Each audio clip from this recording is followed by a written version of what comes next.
Well, just so you know, and I guess we can do this since we're just sharing with the audience. You're welcome to stay at my house. I am? I just assumed that this was since you're a big-time movie star and all, that it was your preference. But I know back in the day when you were Frugal McDougal, you were sleeping. I was surfing. couch hopping. Do you know why I stopped? Why? This is a true story, and I've told it before at a few of my live shows. I won't tell the name of the indie manager because he's deceased. It wouldn't be fair to him. But he was a good guy, and he was a pretty good manager. He was a magician.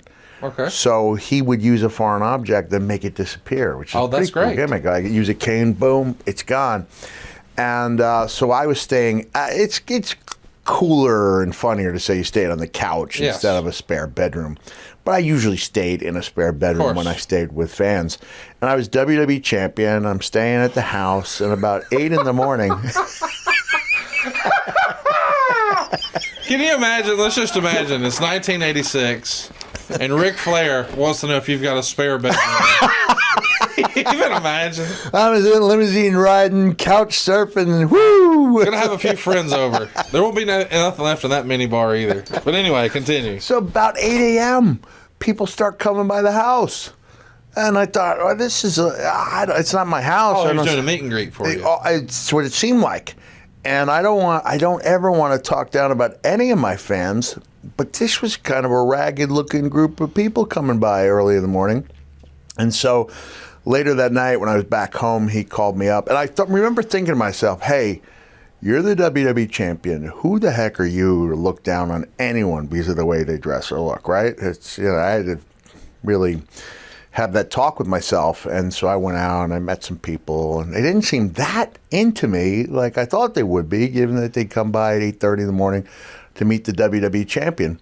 So that night, By the way, you're not a morning person. Not a morning person at all. Yeah, not a morning person at all. That's why we always do these at 1 p.m. You know, 4 or 5 a.m. I start getting drowsy. So he calls up to apologize, and I said, hey, it's understandable. This is probably the only opportunity they'll have to meet the champ.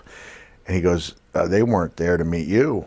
And I said, I drew a blank, right? What does that mean? Yeah. He said, my girlfriend's a crack dealer. Oh. I went, and I'm out of here. And I never stayed with the fan again. He said, my girlfriend's a crack dealer. I don't know if we can put that on a shirt or if it's wise to put it on a shirt, but that's the most shirtable thing we'll say today. My girlfriend's a crack dealer. That might even be the title of the episode now.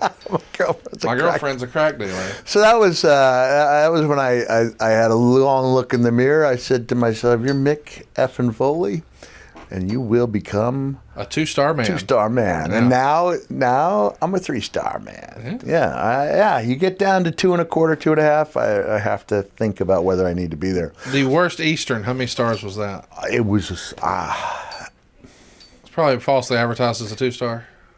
I would, it was the room itself, the bed that didn't collapse, comfortable, but everything about it was just dingy. Mm-hmm. I'm the only person, I believe, to ever downgrade willingly, because the Nature Boy gave me a call years ago, said he'd been called away to join the WWE tour. He had a booking in Nashville he wanted me to take, and you have a driver at your disposal, everything that you can want.